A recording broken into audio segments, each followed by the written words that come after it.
balik ta sa Hello Cebu maayong buntag Pinoy ug sa atong nahibaw kagahapong adlaw October 10 gi-celebrar ang World Mental Health Awareness Day ug although kabawta nga kanang daghan-daghan nga mga organizations, ang mga grupo ang nag-facilitate og mga nagkadaiyang mga mental health awareness nga mga activities, most especially sa mga workplace. O usa sa mga organisasyon nga mi salmot sa pagselebrar sa World Mental Health Day kagahapon o World Mental Health Month this entire October mao ang AMERICARES Philippines. Usa kini siya ka health focused development organization nga karon kasamtangang nagtabang di ay sa mga ubang mga LGUs ba ni sir diha sa Northern Cebu. O karon doon na tayo espesyal nga bisita ang ilahang country director sa AMERICARES Philippines, si Mr. Paul Gwyn Pagaran, ani asa tong studio. Good morning, Sir Paul. Good morning po sa ating lahat. Happy World Mental Health Day. No? So, celebrate natin kahapon yan. Okay. And Sir Paul, gusto naming mas makilala, sir, ano po itong AMERICARES? Ano po ang ginagawa ng AMERICARES, sir? Ang AMERICARES ay isang international non-government organization. Ang headquarters niya ay nasa United States of America at ito ay may mga programa kagaya ng mental health and psychosocial support. Pero marami pang iba kagaya ng emergency response. So, for example, meron tayo mga baha, like sa Typhoon Karina, nagbaha sa Manila, Typhoon Enteg. So, meron tayo mga emergency response operation. Okay. So, isa sa mga ginagawa natin is yung mental health and psychosocial support. And it's one of the top priorities of AMERICARES here in the Philippines and globally. Sir, you mentioned na meron kayong mga programs. Are there any key programs of AMERICARES po?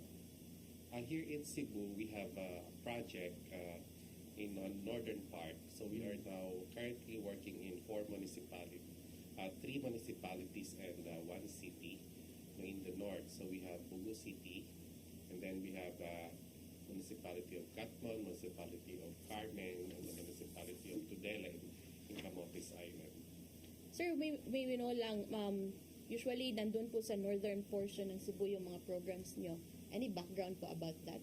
We actually started here in Cebu during that Super Typhoon Yolanda. So we were involved in the emergency response and recovery operation for Super Typhoon Yolanda. And since then, we have not left Cebu. So we remain in Cebu to do more activities, including the mental health and psychosocial support program. Because as we all know, just a little backgrounder, yung Northern Cebu, yun sa entire Cebu province, ito yung pinaka-apektado ng Yolanda noong 2013. Yes. So how about, sir, we'd like to talk a little bit more about the celebration this month because mental health is a month-long celebration. Ano po yung tema ng celebration this month and what are we celebrating the Mental Health Month for? Right now, this year, our theme is it's time to prioritize mental health in the workplace.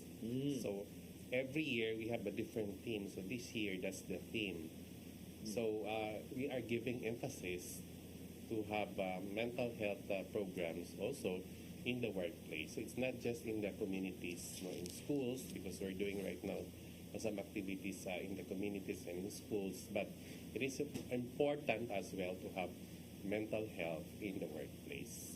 Can you specify, sir, what are the kanang activities that you are planning to do? Yeah, so this month we are going to have a partner summit on mental health. So on October 17 to 18, we are going to have a gathering of all the partner local government units. So far we have 12 local government units that we have covered here in Cebu. So we are inviting them to a summit to talk more about mental health in the workplace. So we'll also be having other partners like the Department of Education, the Department of Health, of course, the Department of Labor, because it concerns the workplace, no, and other agencies who are involved in the mental health program. Okay, sir. Sir, about mental health, sir, because I have noticed over the past several years, sir, mental health has been penetrating the mainstream discussions kahit sa anong platform, sir. Would you, para sa inyo po, yung mental health po ba, do we still have to work more or harder para mapakita natin sa mga tao yung importansya ng mental health? Or how are we in our efforts to protect or to take care of the mental health of the Filipinos, sir? Yeah, actually, there's a lot of work that we need to do on mental health, and we need everybody to support our mental health and psychosocial support program, because we still have a lot of challenges, no, in mental health. So one is the stigma and discrimination. So we still have some misconceptions about mental health, and some try to hide, Yes. from the public, although they're already experiencing some mental health problems, so because of the stigma attached to Because sasabihin, sir, na yeah. baliw or Yeah. crazy. So people have difficulty to access, healthcare services on mental health because of the stigma, attached to it. So although there are already experiences, they are afraid to come out. Yes. They are ashamed, and of course the family is also ashamed to tell that somebody is having a mental disorder in their families, because sometimes people say that, their family is a family of people with mental disorders, so Yeah. there's So, a misconception about that. very briefly, Sir Paul, what are your maybe 2 or 3 top 3 suggestions to a person who may be suspected or who may be feeling mentally ill, sir, but doesn't know what to do? Yeah, actually we are promoting the 5 steps to mental well-being. So first is connect. So when we say connect, we have to connect with our loved ones, with our friends, if they're in schools, with the teachers, with fellow students, if they with their workplaces, so they have to connect with their managers or supervisors, or colleagues. So hindi kailangan na mag-isa para magkaroon tayo ng solusyon, So kailangan natin ng katulong, Yes. We need to have some support, from our from people around us, people who love us, So we need to open up, about our problems. So it's not only us who is experiencing mental health challenges, Everyone, every now and then faces mental health challenges because of anxiety, stress, Yes. and so on. So it's normal, for us to have stress, to have some anxiety at times. So it's not abnormal to have those experiences, but it's important to open up. Yeah. And for people like us, we also need to always check on our colleagues, on our friends, on how they're doing, because sometimes people don't open up unless they're asked, or people approach them Yeah, to talk about it. regarding that, sir, because mental health is, from the word mental, nasa interior lang po yung Yeah. what's going on. So meron po ba tayong mga external manifestations that a person may be suffering from a mental health problem or issue? Yeah. At work, it could be seen that people are not performing anymore as they do. So they might have some problems with submission of assignments or Deadlines. meeting the deadlines and others. So those are some signs, in the workplace that something's wrong with the employee, and we need to help these people. Sometimes they're also always absent at work. but they are experiencing some mental health difficulties. That's why they're absent. So we have to check on our employees how they are, and we have to help them if they have some challenges. Sir, just ano lang po, how do you advocate this mental health awareness in the workplace? Like, what are the activities you do? So we have in the summit, partner summit, we're going to talk about what are the factors that we need to take into consideration about mental health in the workplace, and what are the programs that can be done to help employees and employers even come up with a positive work environment so that people can thrive, people can address their daily challenges in life. So this is more an educational talk po. Yeah, so one is health education and promotion. People need to know more about what they can do, and organizations or companies also need to know what are the programs that could be done to help people overcome mental health problems. Okay, and Sir Paul, I'd like to go back to what you mentioned earlier, sir, yung Regional Mental Health Summit. And I heard na meron kayong awardan ng mga LGUs at saka mga partner media outlets, sir. What is the award for, sir? And can you briefly mention who these, what these LGUs are? The award will be the plaque of appreciation for our partner local government units. So this is to recognize their efforts in the implementation of the mental health program in their localities. And this has a profound impact on the lives of many individuals, including patients who are already suffering from mental disorders.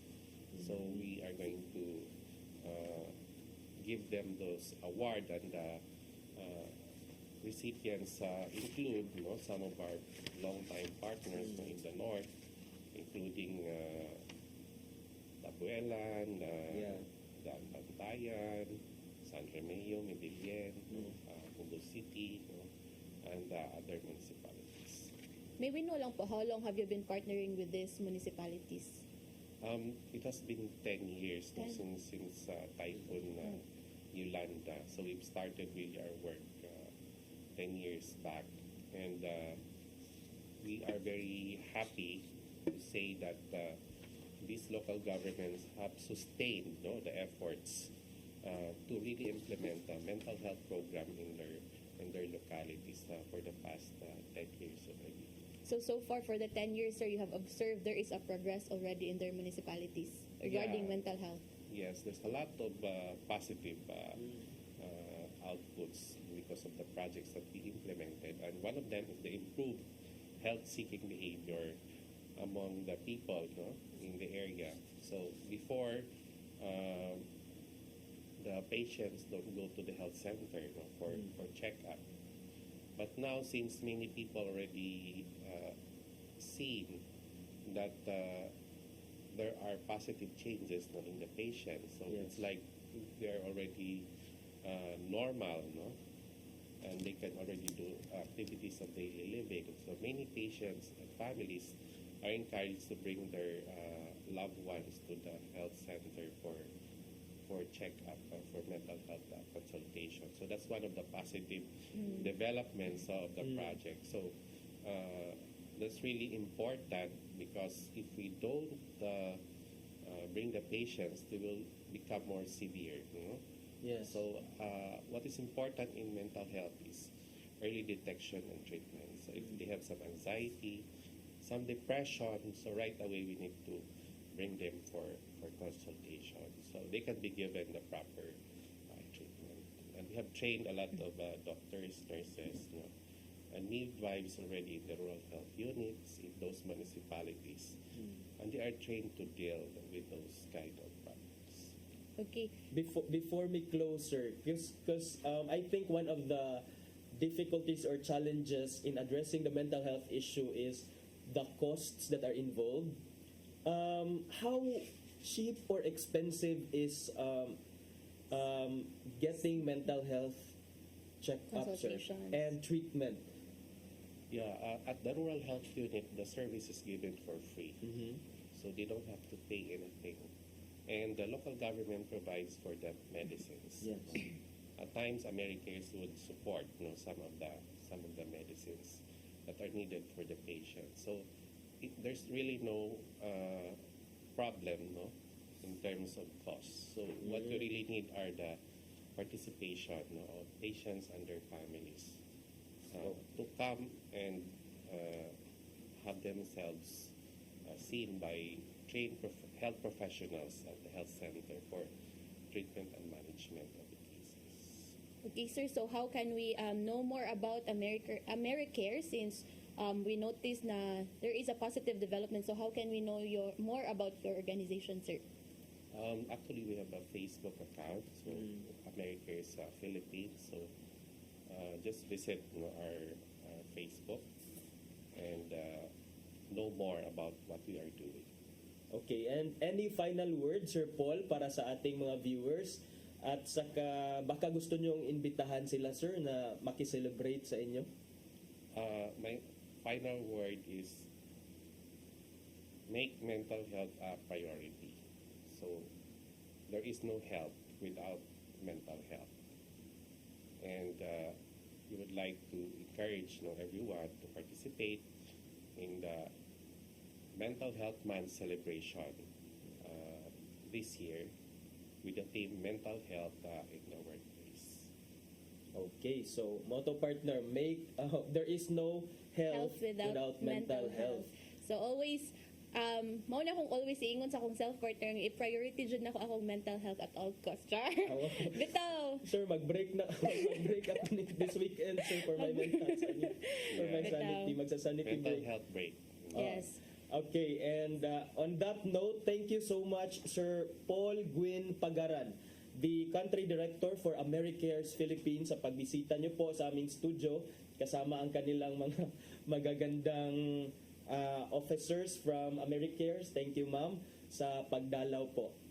And, Thank you. Yes, thank you so much. No, kay karon partner na nadungog na to nga na ay mga like group of ingani nga na ang ilang advocacy is more on mental health kay kabawta nga very important gud niya. And sa giingon pa ni Sir Paul ganina no nga one thing lang jud nga na I think it's sato lang hunahuna nga mahal, but there are kanang mga groups or naa bisan ng LGU is also working on it nga mahimo siyang accessible to everybody, nga mahimo siyang free to all, kay at least di ba ang aim dire is to break the stigma nga kung moingon tag mental health dili siya kanang dapat ikaulaw, but that is something nga kailangan nato i-address dayon ba. Yes. Okay, and thank you so much again, Sir Paul, and to your team for doing such a great job sa pag-promote po ng mental health, not only in the workplace po, but also in the community level po, especially doon sa mga nasalanta ng Bagyong Yolanda. And not only that, sir, but moving forward, hopefully meron po kayong more projects to come. At bisita po kayo ulit. Thank you. Okay, partner, so napatay igong oras no. So at sa atong pagbalik, maghisgot na kita og pipila ka mga issue. Please stand by.